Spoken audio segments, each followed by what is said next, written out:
know you guys are thrilled to see our next guest, so am I, so we're going to get right to it as soon as we can. I see that you have already lined up. You guys know the drill by now. Just a reminder for your questions. The Disney NDAs, the non-disclosure agreements, are enormous, gigantic monstrosities of threatening wording. She's not going to be able to answer any questions we have about anything that hasn't been released yet. Bear that in mind when you ask her questions. We'll keep it to the stuff we've already seen. And that way there's no spoilers for anybody, so it's a win-win, right? Awesome! Comme d'habitude, je suis là pour traduire. Si vous voulez demander votre question en français, il n'y a pas de problème. C'est pour ça que je suis là, donc. Ladies and gentlemen, without further ado, please welcome Agent Peggy Carter herself.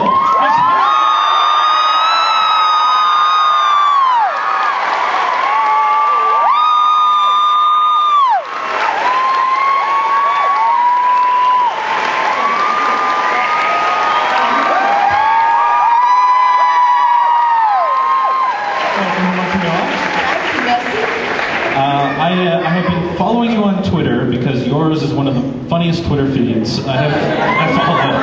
And I see you've been enjoying some of Montreal out and about on the town. You've been having a good time here. Jazz festival, had some poutine as well, which is delicious.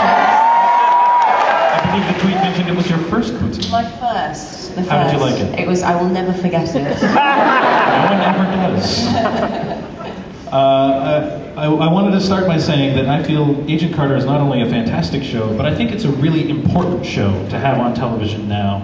And no scene exemplified that more so than I think it was in the pilot when Peggy is attacked in her apartment as the Captain America radio drama is playing. And Betty Carver on the radio drama saying, "Oh, Captain America, come save me," as Peggy Carter is beating the hell out of this guy. And she's doing it without any kind of superpowers, which most of the people in Marvel have to benefit them. I think it's great to have that kind of strong female character just being on screen and carrying a show and leading a show. Yeah, but it's also about time. I mean, I think the audience wanted that. Is it a sense of like finally at last, or is there some optimism about her finally moving in that direction? It does feel like it's the beginning of a kind of a quiet revolution for women in the golden age of television. I feel like it's a golden age at the moment. And it's why a lot of people are going from films to TV. The writing and the directing is fantastic. And you know, I think Marvel took a huge risk with putting a show like Peggy on because you know, she was kind of relatively she didn't have much screen time in Captain America, so people didn't really know who she was. But this was 5 years ago now, and it's a kind of credit to Marvel who took the risk and also knew that this was a time that the audiences wanted a female-led show. So I think they took the time to make sure that you know, we give the audiences exactly what they want. I guess it kind of started with the Marvel one-shot that came out on I forget which Blu-ray it is. Someone here probably knows. Like Iron Man 3, is that right? Iron Man 3, maybe? Yes, Iron Man 3. Thanks, guys. And did you have any inkling that it could lead to more? No, not at all. It was a completely natural process that just developed mainly because of fans and online support for Peggy and people just saying we want to see more of who she is. And then I did the one shot with Luis Esposito, who's the co-president of Marvel, who really championed the show. And after the one shot success, he just turned to me and just went, "Want to do a show?" I was like, "Yeah, I'll think about it, I suppose." And then it was about a year and a half waiting to see if the network would greenlight it. So a year and a half of collaborating with the writers and the producers, which was a great experience for me as an actor, because you never really get the opportunity to collaborate to that level, especially not with a big franchise like Marvel. So I would just sit in the writers' room and kind of come up with ideas with them about, you know, who Peggy was. And the main thing for me was wanting to show Peggy different sides that we'd seen to her. We know that she's capable, we know she kicks ass, but what about her vulnerability? What about her kindness, her grief, the psychological and emotional cost of losing Steve and becoming a spy? And those things for me just gave me a lot more variety to play with as an actor and develop something that was just a little bit more three-dimensional. And that's not a very usual opportunity to have like some kind of say as the actor into the formation of the character. Normally, I guess you would get a script. No, but I'm very opinionated. So I just kind of walked in and went, "Hello, everyone. Here we go." They had no choice but to listen to what I had to say. But I also, you know, I engaged with fans a lot, so I knew what they wanted. And so I felt like I was speaking out for them as well, and that was very important in the creation of the show. I know a lot of them here would love to speak up now, so Yeah, why don't we turn amazing. into Hi, audience guys. questions. We'll start over here on the left and we'll bounce back and forth. Thank you so much for being here. Meeting you yesterday was the highlight of my entire weekend. Oh, thank you. You're a really big inspiration.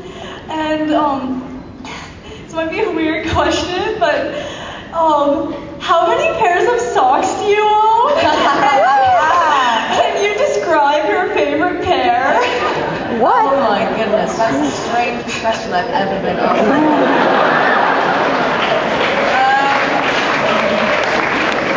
Well, at the moment I'm living out of a suitcase, so I have like 3 pairs of socks that are just in rotation and need to be cleaned. It's disgusting. They're all mismatched. I don't have a kind of system. I just pick up what I find and put it on and hope for the best. If anyone wants to give me some socks, I would be very happy and take them. You are going to get a stream of socks. I know, I'm like, oh, that's a really bad thing to say.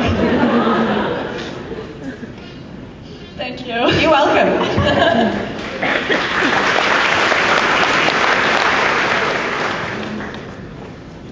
Hi. First of all, thank you so much for being here. Thank you for coming. And also, thank you for being such a strong, beautiful, kick-ass woman that TV has desperately needed for years now.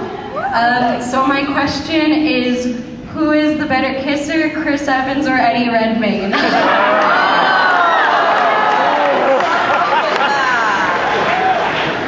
Well, let me tell you something. So when I did the Pillars of the Earth with Eddie Redmayne, it was very hot, and it was so he was very sweaty. But he also had lots of fake tan on because he was meant to be this kind of this ethereal wild kid. So he was very, very orange, and because it was so sweaty, when we did the love scene, he would drip fake tan onto me. It was kind of gross. And Eddie's Eddie's kind of like my brother. I mean, we grew up kind of together in the industry. We've known each other for so many years. So I'm going to have to go with Chris. He smells so good, too. Thank you so much.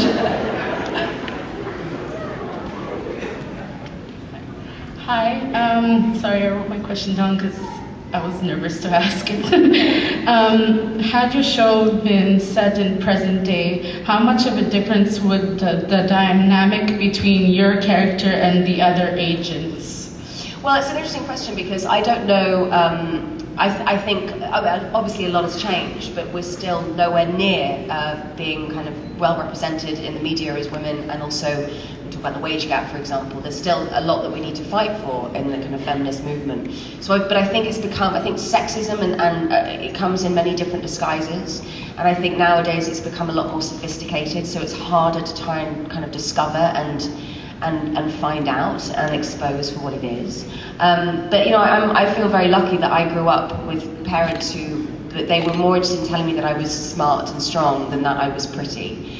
And that meant a lot to me because it developed a different kind of value system about myself as a woman. And I've also felt that I don't necessarily think I've been the victim of sexism, especially even in Hollywood, which is probably kind of very rare. I'm sure a lot of people have. But I still think there'll be things that Peggy, if it was set today, would be tackling on a very personal level. And I think that's kind of why, although it's 1946, so many modern day audiences relate to her character, because she's essentially modern day woman in the wrong time. That kind of answers your question. Thank you.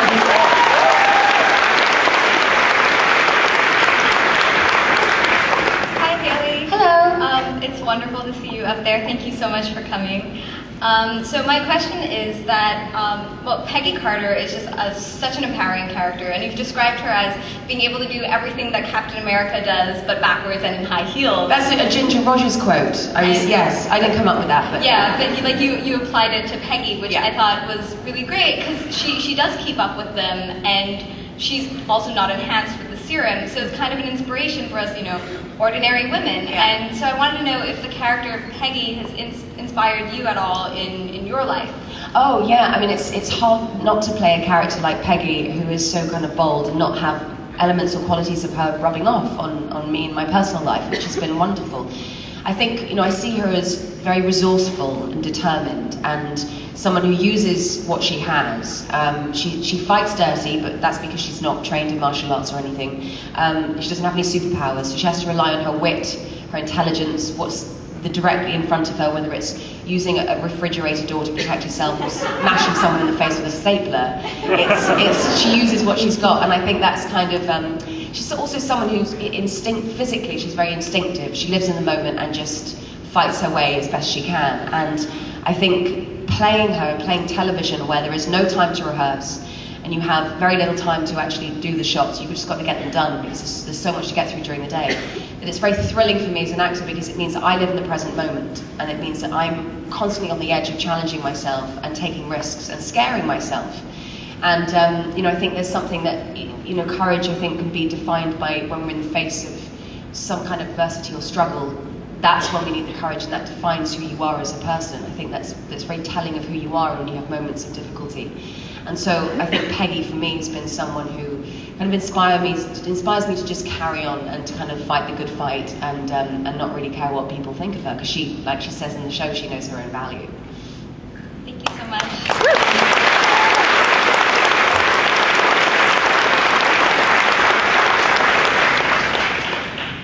Hello. Hello. First of all, it's a pleasure to meet you. Oh, merci. So, my question will be about your favorite superhero. Oh. Well, it's going to be my cat, hasn't it? It's my cat. He's, Chris and I have known each other for 5 years now. He's, amazing. It's incredible to see how he's transformed over 5 years of playing Cap. He's someone who started off quite nervous and kind of unsure about what it would do for his personal life, and has transformed it into this iconic figure and given it gravitas. And so watching him develop and grow just kind of makes me appreciate and respect Captain America so much more, and the fact that he's a tap dancer, and the fact that we hang out and drink beer and play computer games. Like he's great fun. So I've got to go with Cap. He's my number one.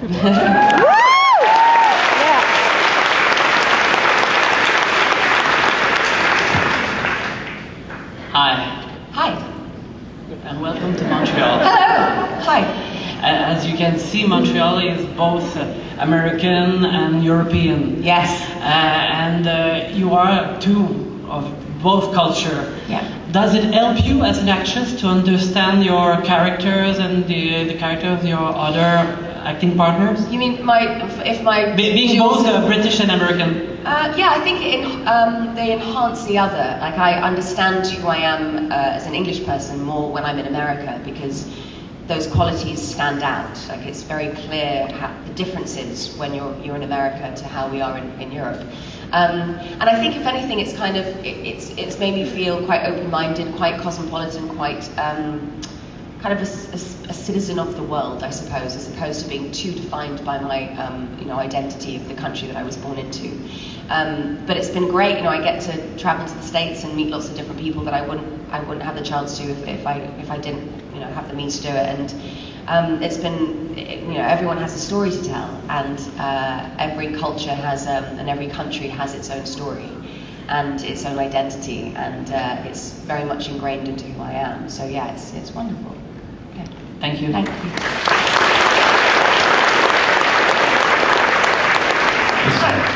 Hi. Big fan. Thank you. Yeah, awesome. Yeah, I made this special for today. Oh, amazing.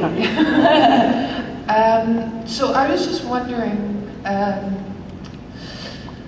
when you play Peggy, do you think about the importance of the young kids who are now getting into Marvel, and especially the young girls who can look at this strong female character who can kick butt but also be feminine and Yeah. at the same time? Not initially. I didn't kind of set out to make any kind of political point or to make Peggy a feminist. It was very much I wanted to tell the story of an interesting person, irrespective of her gender, and I wanted to work with great writing and good direction.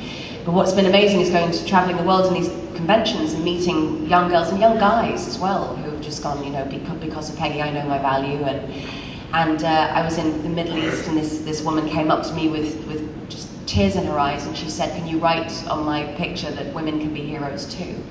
And it started to realise that it gives my work a lot more meaning, because it's not just me as an actor getting up every day and doing my job, but it also made me realise that now, because of Peggy, I have a responsibility to a younger crowd who will be very, very influenced by the choices that Peggy makes.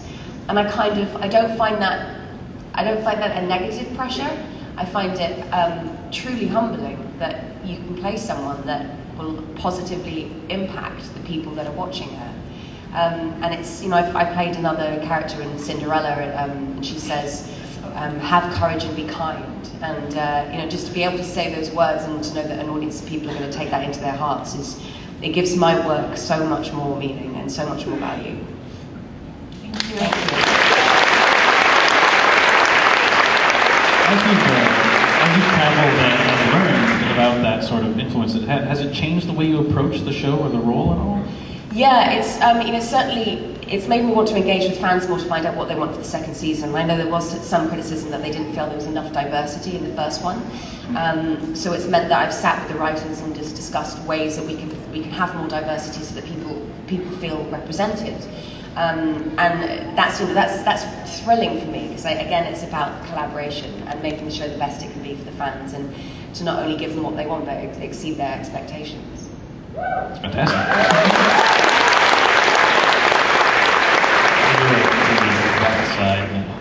Hi. Your first big feature film was Cassandra's Dream. Mm-hmm. How was it like working with Woody Allen? Well, I was 8 months out of drama school, and I'd never been on screen before, and so I was like this kind of wide-eyed, naive, and excitable young girl, kind of wanting to see if there was any chance that I had the ability to have a career in this industry. So to literally be plucked out from obscurity by the legendary Woody Allen at the age of 23, just out of drama school, blew my mind. And he was very kind. He was very, very shy. He didn't really talk much. He doesn't really go into depth into a study of a character. He just wants you to turn up and have a performance and just do it. And so he likes actors to work kind of individually and create characters from their own imaginations rather than much of the direction that he wants to do. But it's great, and I'd love to work with him again. I think I'm kind of a bit more confident now. I think I'd be able to kind of offer him more than I was when I was 23 and very shy. Well, thank you. Thank you. Hi, Hayley. Hi. First off, I think you're absolutely stunning, and I Thank love you. your work in Agent Carter, so thank you. Thank you very much. For my question, I just wanted to know, did you ever imagine Peggy Carter as a character getting this popular and garnering this much attention from the Marvel fan base after the first Captain America? No, not at all. I remember walking down the red carpet of the first Captain America film, knowing that I had about 6 hours before I caught a flight back to London to do a play. And I come from theatre, it's my kind of first love and my passion. And so I saw Captain America as a really exciting job, something completely different that I never imagined being a part of. And so I just kind of jumped at the chance to do it. And then that's what's been amazing about these last 5 years, is because of the support of the fans, she's just grown, and people have taken her into their hearts, and I've been able to kind of use my training as an actor in theatre to try and develop her on the page a little bit more, so she's a bit more dynamic and a little bit more kind of three-dimensional, so she's not just, a stereotype or a cliche. I also feel very lucky that Marvel have built this show around my skills and my what I'm capable of doing, as opposed to what I'm not capable of doing. So, for example, with the stunts, I discovered that when it comes to stunts, I have a lot of confidence and very little skill. And it's dangerous combination, especially for the men that I'm working with. Lots of stuntmen were hurt in the making of the show. I came out unscathed. I was fine. Thank you so much. Thank you.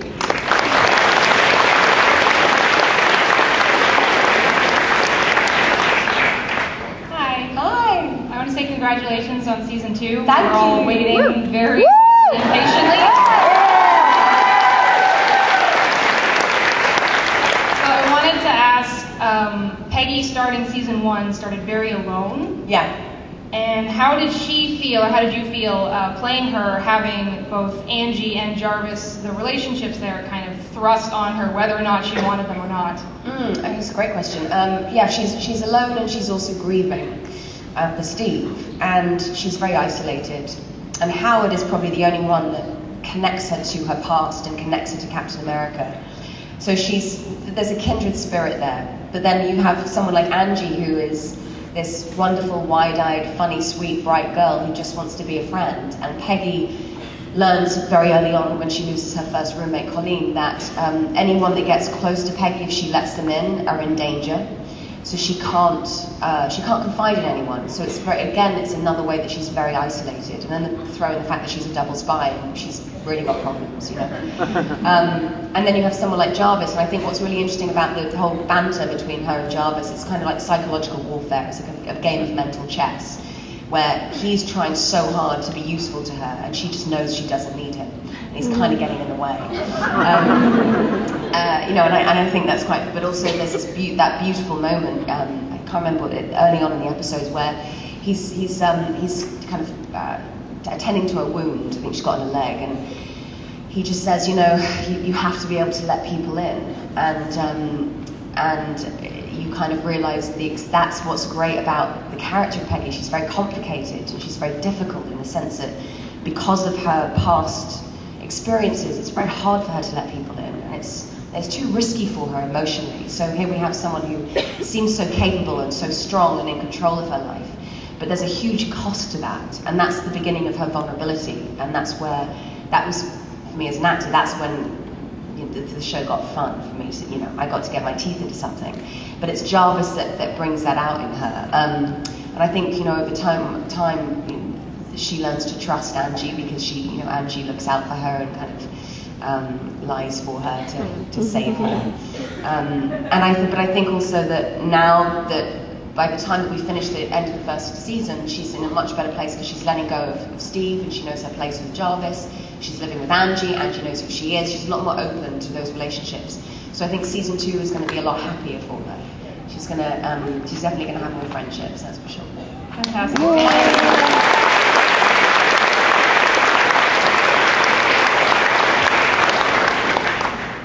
Peggy? Cap. Sorry I'm late.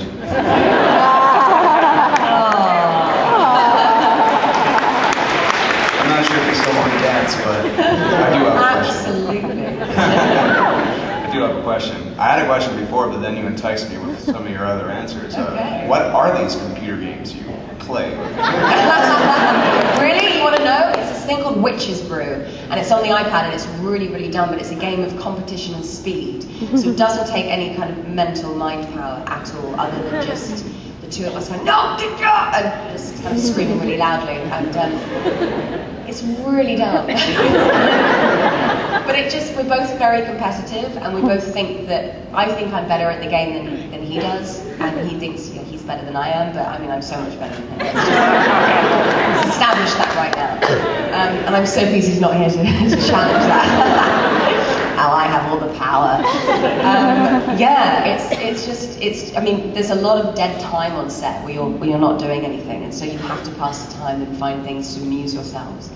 And so just being 5-year-old kids playing computer games is one way that we can just keep enjoying each other's company. And then we dance, of course. But no one can see that. That's just between me and Chris. Thank you. Thank you.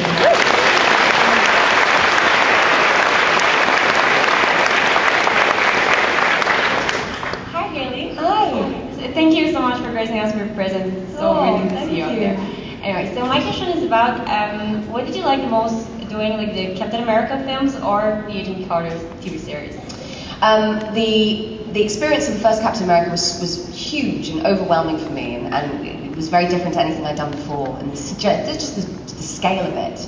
And so that was a very dear experience. But as I've gotten a bit more kind of experienced in my work as an actor, the thing that the show gives me is absolute no respite to sit around like I was in Captain America 1 in my trailer playing computer games. I'm constantly working, constantly trying to find nuances of character, constantly challenging the writer's chosen lines, and working with Jarvis to create improvisational scenes where we get more banter and more wit and more humour. So there's no time to kind of stop, and I love that. I get very restless and get bored if I don't have enough to do, and doing the show has just given me so many opportunities and challenges just that makes me feel very fulfilled and stimulated.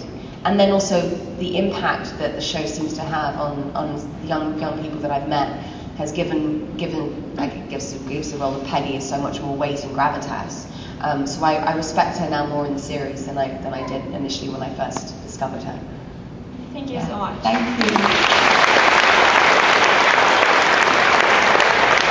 Hi, how are you? I'm great, how are you? Great. Good. I was just wondering, because you've been in all these like films, TV, the theater, what would be your favorite period piece to be dolled up for, like in makeup?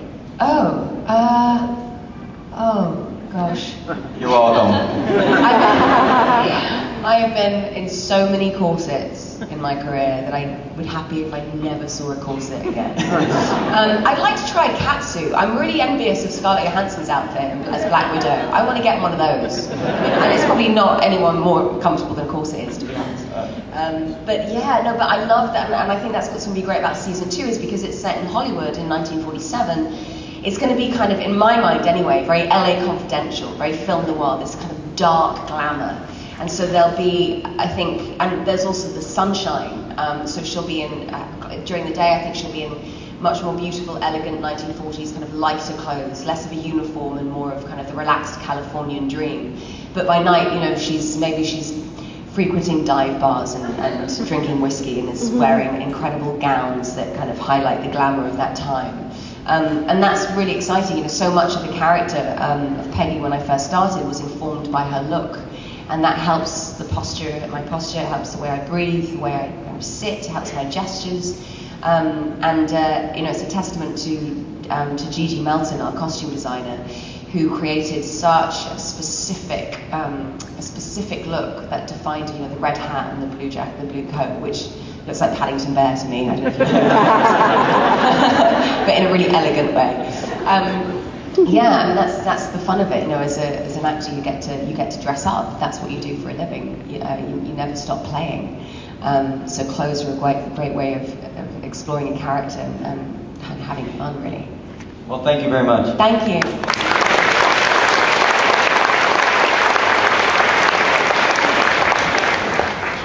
Hi. I can't believe that nobody asked this question before, like today. But what was going through your mind when you touched Chris' chest?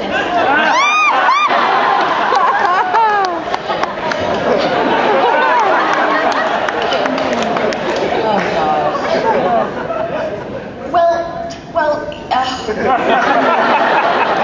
There are children in the room, right? I had not seen him like that until the cameras rolled and he came out of his pod. And I still think the producers did that on purpose, because they wanted like the instinctive reaction. But that's why I just was literally, my whole world stopped. No thoughts in my mind, and that's why I just went. I think any respectable woman would have done the same. Oh yes. Yeah. And ladies, it is real.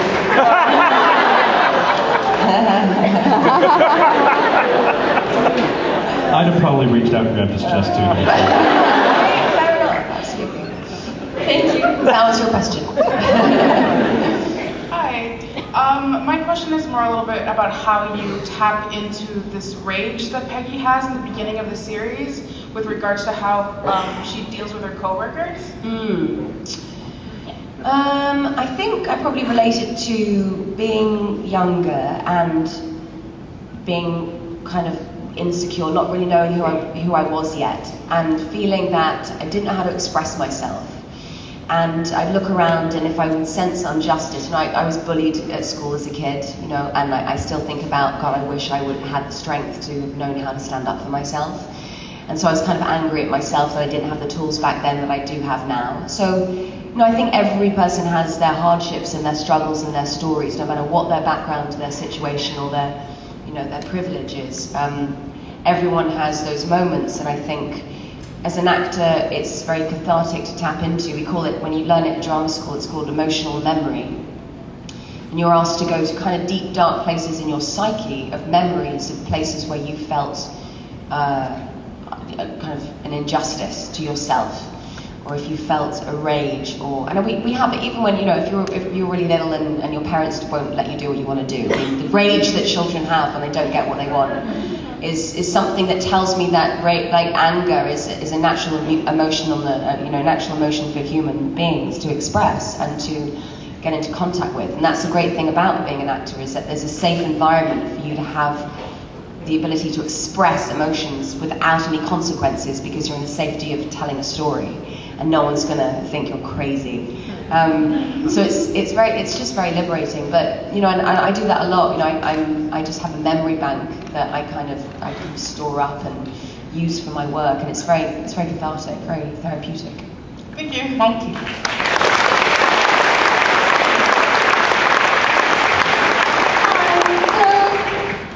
Thank you for coming to Montreal. Sorry, I'm wearing a corset. You look amazing. Thank you. I just wanted to say thank you so much for being this character, Peggy Carter, and inspiring young girls and inspiring me, because it's really hard for someone who's 5'0" to be confident in their daily life. So thank you very much for that. My question is, what is the most ridiculous thing that has happened to you on any set? Well, I did a pretty ridiculous thing to a friend of mine that I was working with, but it was on a set, it was in a play, and he would just do this thing where every time I'd come off stage, he'd be waiting for me in the wings, dressed in a weird outfit, and scaring the hell out of me, in the hope that I would scream so loud that I would be heard by the audience and it would ruin the whole night. So he was really mean. So I decided to do something. I don't know where I got the idea from, but I went onto eBay and I bought 4,000 plastic multicolored balls that you get in a children's pit.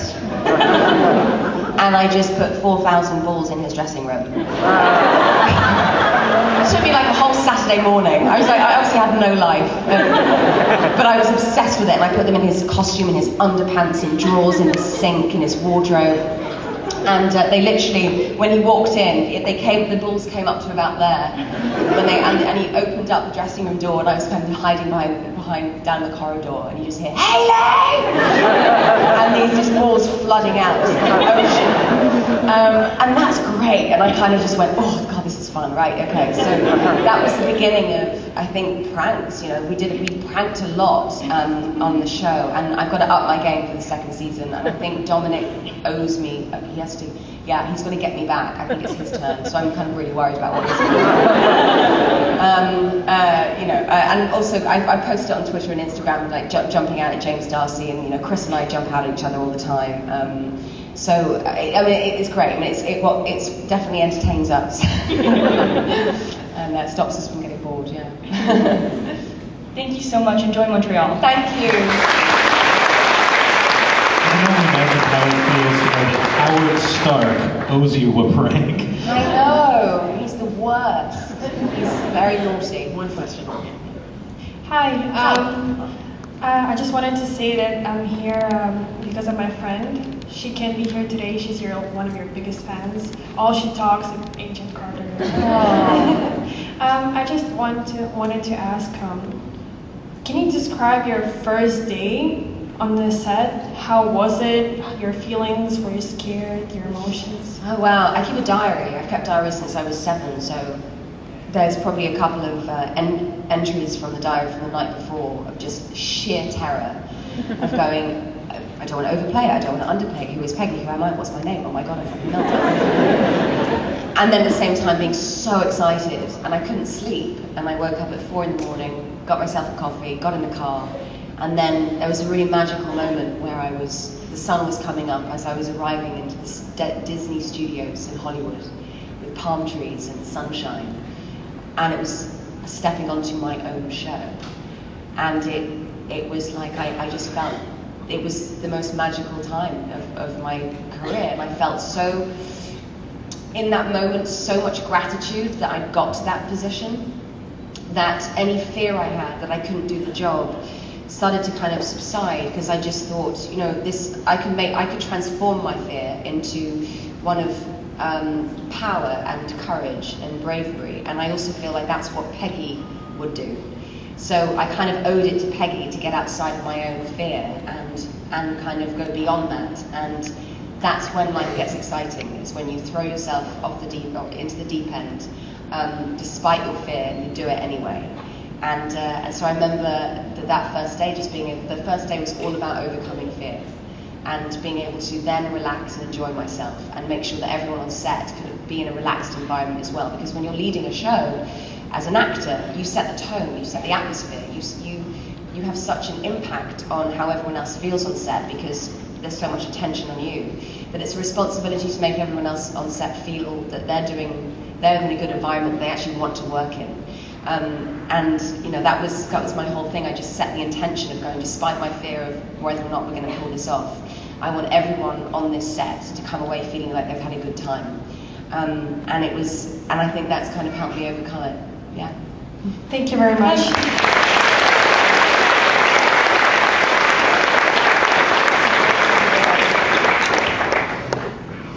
Hi. Hi. How are you? I'm good. Thank you for being here. Thank you. You've mentioned that you've had great influence with the writers, and you were talking a little bit about the costumes and the costume designer that you have. Mm-hmm. How much influence, seeing as how Peggy is such a physical character in both the movies and the television series, how much influence and how much discussion have you had with regards to the costumes? Have there been any that you've had to completely change? And I'm thinking specifically about the nightclub dress, because that's a physical and a heavy costume. I looked amazing. I hated it. Stunning. Thank you. When Peggy wears a pencil skirt, if I'm doing a fight scene, they'll make sure that they have another pencil skirt which is like an inch longer and made of much stretchier fabric, so it's physically I can move in it. And then also with heels, when I do the scenes with the dialogue, I have a pair of heels on. When I do the stunts in that scene, we switch to a slightly lower heel. So there's all these tiny tricks that they're doing just to help me try and move in this otherwise quite restrictive kind of look. But it's also, you know, it's kind of a part of the challenge. I mean, I remember having to go to the DMV to get my driving license renewed. And I was wearing stockings, a slip, a harness, a mic pack, Spanx, and a pencil skirt, and the high heels, and Peggy's wig. And it was just nuts, and it's on my driving license. But it's the best DMV photo ever. Thank you. But yeah, you know, they try very hard to make the costumes look authentic, but also look, you know, exciting and kind of Marvel-esque. At the same time as being able to actually physically move in them. That's very important. Thank you very much. Thank you.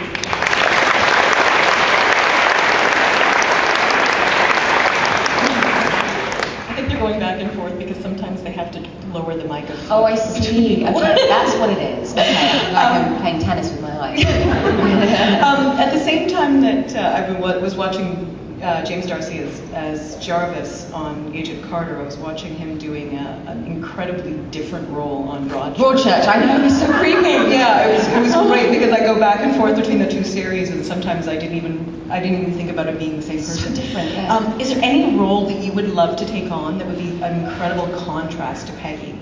Oh, yeah. Well, I think I'm gonna do this in the West End on stage next year. But it's Therese Racan, which is a play about someone who is so overwhelmed by her passion for another man that she loses all sense of identity. And it's a kind of it's a morality tale, I suppose. about when lust and desire kind of cloud your judgment to the point where you lose all sense of who you are. And I think anyone that's been in love can at some point to some extent relate to that. But Therese is very, very complicated, very flawed, deeply insecure, and everything that Peggy's not. But it's a great antidote to it, because as much as Peggy, I love playing her, I crave variety, and I don't judge negatively the characters that I play, because I feel like every character I play has had some kind of struggle and depth and complexity that I find really interesting, because it helps me kind of open my mind to understanding the human psyche a little bit more. So that's to raise right hand, on stage. That sounds wonderful. Yeah. Thank you. Thank you. Okay, we're down to the last 5 minutes of this wonderful panel, so we're going to invoke a lightning round. So we're going to ask rapid fire questions so we can get through all of you in the next 5 minutes. So go ahead, sir. Okay. Hi, Hayley. Hi. I actually loved your portrayal of Katie Etchingham. Oh, yeah. All Is By My Side, Jimi Hendrix biopic. How do you think Peggy would fare in the wild 60s? Oh my God, she'd have a great time. That's the exciting thing, and I'll keep this really short because I know we have to get through them all, but that's a really exciting thing about knowing that she starts off in the 1940s, but we know from Captain America: The Winter Soldier that she has such a long life, that Peggy absolutely did live through the 60s. So, if the fans like the show enough, we can maybe, in season 10, she'll be a hippie, she'll be at Woodstock, she'll be hanging out with Joni Mitchell. Thank you. Thank you. How great would it be to have Agent Carter as like the counterpoint to Mad Men, going through all the different... Absolutely. Hi. Hello.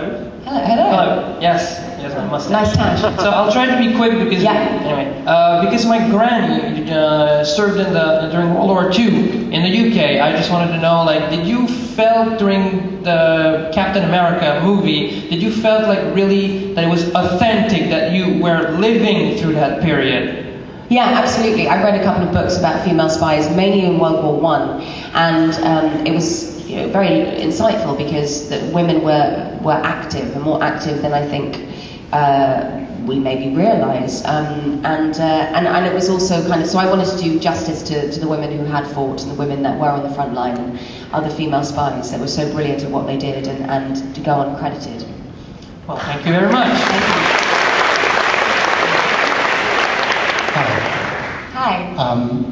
Okay, I'll make this fast. At the end of the first season, Peggy is once again in front of the radio trying to talk down Howard from crashing the plane in a direct parallel to the first Avenger. Yeah. And there's this one line that you throw in there, I'm going to paraphrase it, something like, I loved Steve, I know you did too. I guess my question is Howard Stark in love with Steve Rogers? I know, I think for all his womanizing, it's probably a bit of a kind of disguise to the fact that he's actually madly in love with Kat. That's something that's kind of quite interesting. A lot of people think that. I've noticed on Twitter as well, they ship Carter and Angie, and they ship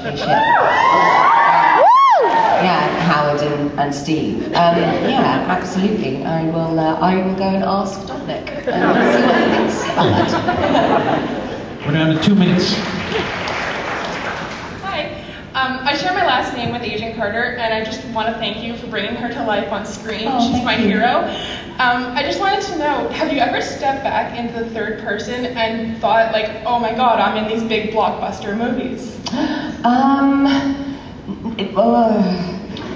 Yes.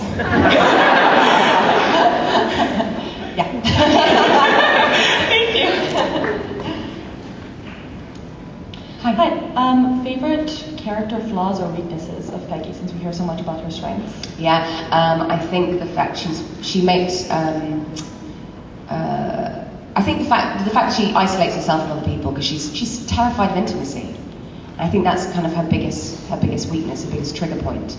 That the minute there's a potential that someone, whether it's Susan or whether it's Angie, try to get close to her, she just, there's a block. There's a huge emotional block and a huge wall, which I think Jarvis is trying to chip away at. And I think that wall was put there by losing Steve. So all of her pain, all of her vulnerability is essentially comes from that place. And dealing with that amount of grief, I think it kind of it disables her. So I think by season 2 we'll explore a little bit more about why and how she tries to overcome it.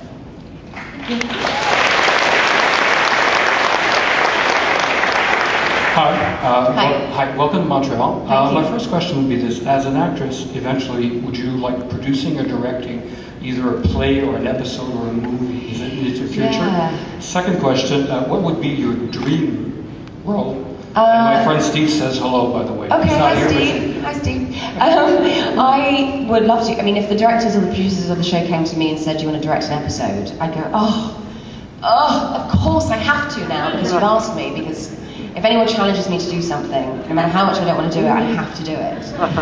And the idea of directing would scare the life out of me. But I'd certainly like to produce. Maybe by season 3 would be great. In terms of roles, I love.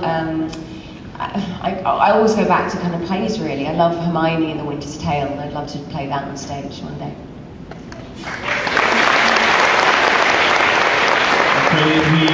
We've already gone over time, so we're going to have to cut it there. I'm so sorry to everyone who didn't get a chance to ask a question, but you're still around for the rest of the afternoon signing autographs, maybe? Yeah, absolutely. Excellent. So you can always go check out Miss Atwell at her autograph booth. Ladies and gentlemen, thank you guys. Miss Hayley Atwell.